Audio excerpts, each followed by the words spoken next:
सेवाएं दे रहे हैं तो कह रहे हैं कि काफी जने ऐसे आते हैं जो आपको सुनते हैं बट वो साधन परायण है, गर्भवती हैं, तो 2 बजे उठना, कम से कम नींद लेना, जैसे आप बताते हैं एक टाइम प्रसाद पाते हैं, तो महाराज जी ऐसे में गर्भावस्था में जो शिशु है जितना उस पर प्रभाव पड़ता है। शरीर के लिए आवश्यक है, जिसे हमने 6 घंटे सोने के लिए कहा है, तो 6 घंटे सोना चाहिए।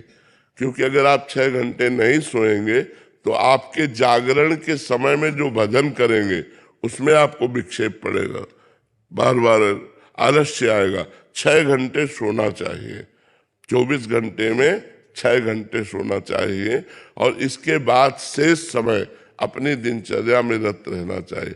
हाँ, ज्यादा गर्भ बढ़ जाने पर गर्भ की सुरक्षा के लिए हमको कठोर क्रियाएं नहीं करनी चाहिए। हमें ऐसी क्रियाएं नहीं करनी चाहिए जिससे गर्भस्थ शिशु को किसी भी तरह का क्लेश हो, और हमको वही आहार लेना चाहिए डॉक्टरों से सलाह लेकर जिससे हमारे गर्भस्थ शिशु की पुष्टि हो। हमको वैसे ही आचरण करने चाहिए।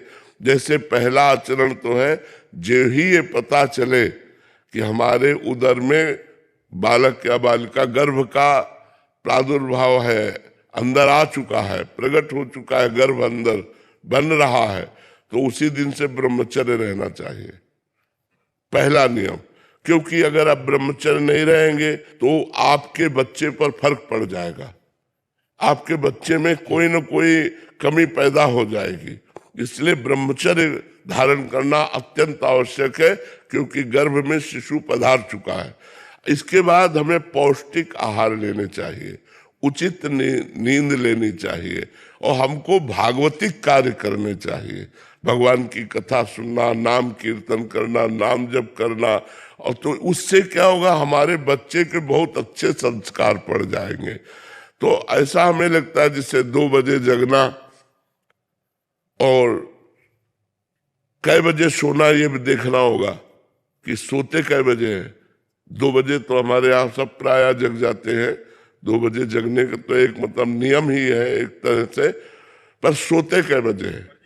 मान लो 4 घंटे रात्रि में सो गए तो 2 घंटे दिन में विश्राम कर लिया, तो 4 2 6 घंटे जरूर। और जिनको दिन में विश्राम करने को ना मिलता हो उनको रात्रि में 6 घंटे आराम से सोना चाहिए, और जो शरीर से श्रम करते हो उन्हें 7 घंटे विश्राम करना चाहिए। और जी वही कह रहे थे कि क्योंकि शब्दों को सही से पकड़ ना पाने के कारण नॉर्मल तो कोई दिक्कत नहीं है, बट जैसे उनके पेट में कब्ज, भारी कब्ज थी, फिर जब उनको देखा तो बहुत कमजोरी, तो जब पूछा गया तो उनके पतिदेव ने बताया कि ये मतलब बहुत साधन परायण है, अष्टयाम श्री जी की इस अवस्था में भी कर रहे हैं, वो तो ठीक है, बट एक टाइम भोजन पाना और 2 बजे सुबह उठ जाना और कठिन।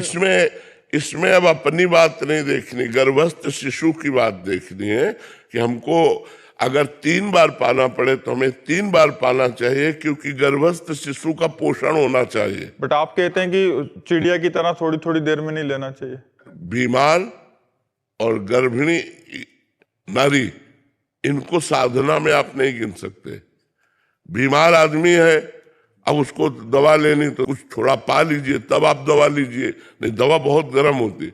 स्वस्थ शरीर के लिए नियम है, अस्वस्थ शरीर के लिए नियम नहीं है।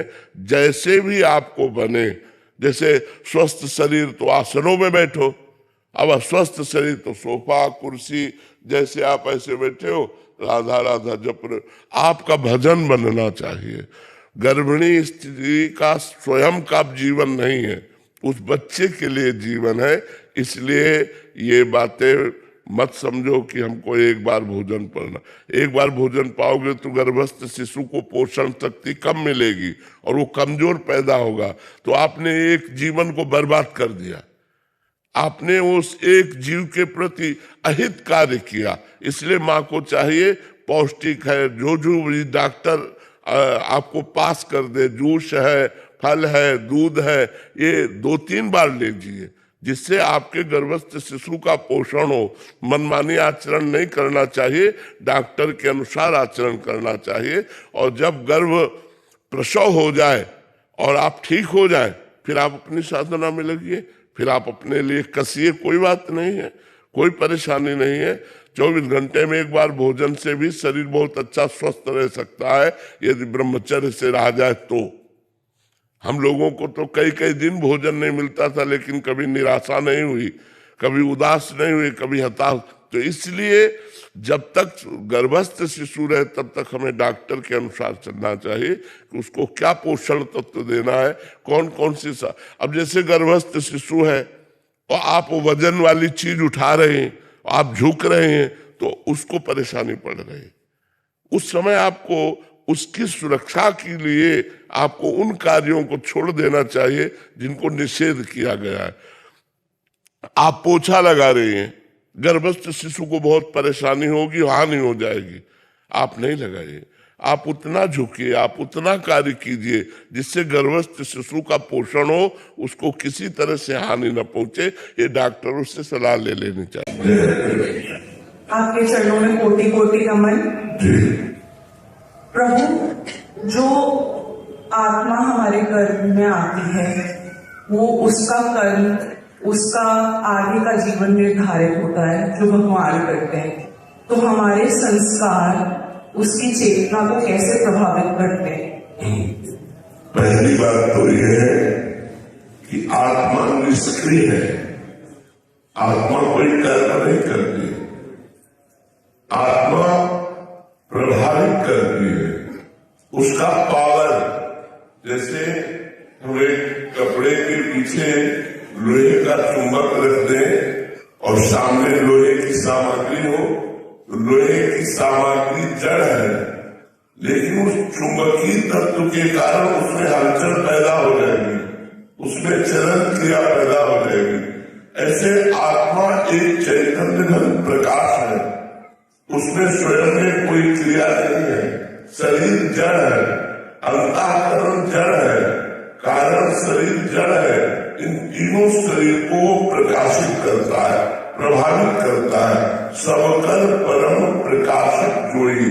तो ये जो हमारे संस्कार है, ये हमारे मन से बनते हैं, आत्मा से नहीं।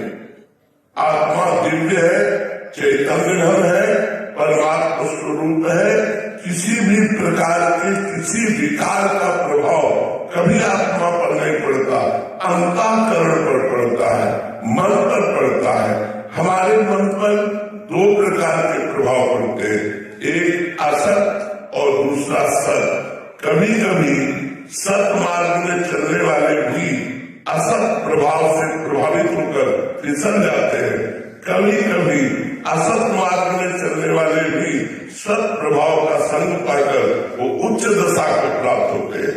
अब हमको फाइनल करना है कि हमारा मार्ग क्या है, सत मार्ग है या असत मार्ग है।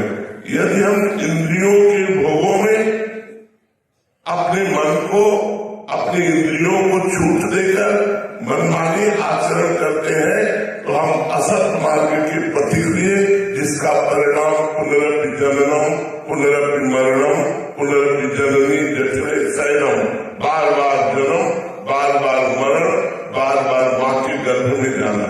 और एक है सत मार्ग, जिसमें हम अपनी इंद्रियों को गलत विषयों से हटाकर सही विषयों का भोग देते हुए मन को भगवान के चरणों में लगा करके सत चिंतन करते हुए, नाम जप करते हुए धर्म पूर्वक जीवन व्यतीत करते हैं, तो हमें परम पद की प्राप्ति होती है, हमें उत्तम लोगों की प्राप्ति होती है। हमारे अंदर उत्तम संस्कार तभी आएंगे जब हम संत पुरुषों का संग करें और असत पुरुषों का त्याग करें, सत मार्ग